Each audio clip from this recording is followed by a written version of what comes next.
Assalamualaikum guys, apa khabar semua? Selamat pagi-pagi, selamat petang-petang, selamat malam-malam. Minat itu jua bas, itu cerita. Dan hari ni Yop nak bercerita tentang bas BMS 7922. Kepunyaan siapa? Saya tak jumpa stiker siapa yang punya, nombor telefon pun tak ada. Tapi tak apa, kita review sahaja. Yang pastinya kalau kita tengok nombor plate ini ataupun nombor pendaftaran BMS 7922 ini, sudah pastinya dahulu bas ini dimiliki oleh CS Travel Express. So, sebelum kita pergi lebih lanjut, kita tengok bahagian luaran dulu sebelum kita masuk ke bahagian dalaman bas Dragos 2 yang dibawa oleh Pioneer Coach Builder ini. So, BMS 7922 nombor diberi menggunakan model Dragos 2 yang dibuat oleh Pioneer Coach Builder. Dan menurut info, bas ini menggunakan chassis UDJA 452S guys. So, sekarang kita undur sikit untuk dapatkan wajah penuh untuk bas persiaran yang sangat simple ini. Asal dia warna merah, masih lagi ada warna asal dia pada badan bas ini, cuma telah diolah semula, hilangkan tulisan CS Travel, dan inilah hasil dia.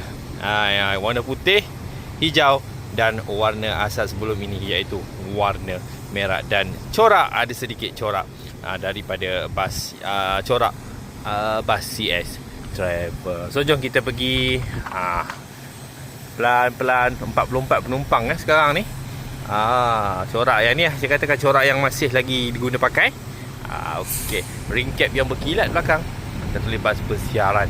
So, kalau kita tengok corak belakang ni adalah macam corak bangunan lah sikit, yang diguna pakai di pada bas CS Travel. So, sekarang kita menjengah bahagian belakang dan juga sisi untuk bas ini. Simple sahaja, seperti yang saya katakan tadi.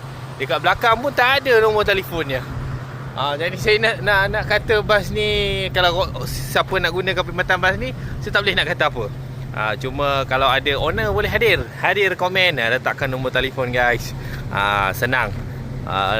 Dia orang nak gunakan perkhidmatan bas persiaran, bas yang bernombor pendaftaran BMS 7922 ini. So, kalau kita tengok bahagian belakang ni, garang sama macam lampu untuk Dragos 2 bahagian hadapan, sangat garang. Nampak atas tu, kalau kita tutup macam ni, dia macam mata burung burung apa yang macam No Fear punya logo kah? Lebih kurang macam tu lah.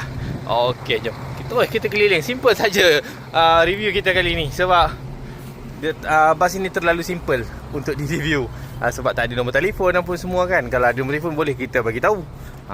Untuk gunakan perkhidmatan ni boleh telefon sekian. Dan jom kita masuk bahagian dalaman untuk bas UDJA 452 BMS 7922 ini guys. Sekarang kita berada dalam salah sebuah bas bekasan bas CS Travel BMS 7922. So, kita tengok bahagian dalaman menggunakan seat orient. Nampak ni? Ni seat orient yang berwarna biru dan punya corak yang berwarna-warni. Dan di setiap tempat duduk dilengkapi dengan tali pinggang keledar tu dia.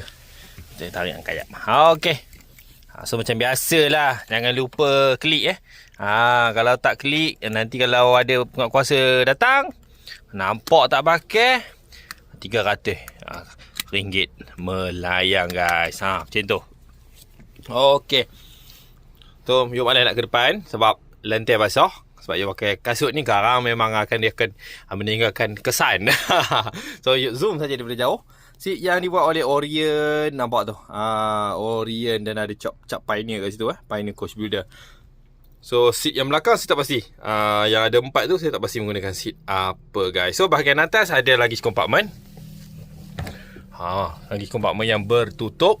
Okey, dekat luar pada luggage compartment, kat atas pada luggage compartment. So, orang kata boleh bawa barang macam-macam ketika anda menggunakan perkhidmatan bas persiaran ini. Pintas lalulah kita tengok dashboard yang dibuat oleh Pioneer Coach Builder untuk model Dragos 2 ini. Bas yang menggunakan model chassis UDJP UDJP ke UDJA? UDJA. UDJA ini guys.